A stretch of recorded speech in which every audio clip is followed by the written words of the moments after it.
los próximos años llegará un momento en que la gente reglará accesos, o sea, el coste de la plataforma tenderá a cero, el coste de los cursos tenderá a 1 euro y el coste de los servicios tenderá mucho.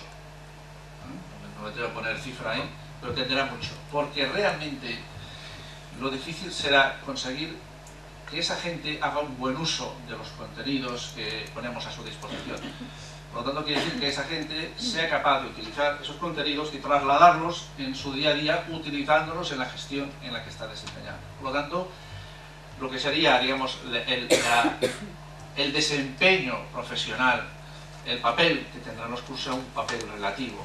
Lo que será bueno será aquel dinamizador que sabe crear una situación en la que el grupo aprende a partir de esos cursos y a partir de su realidad concreta a trasladar esto a su mundo real y concreto.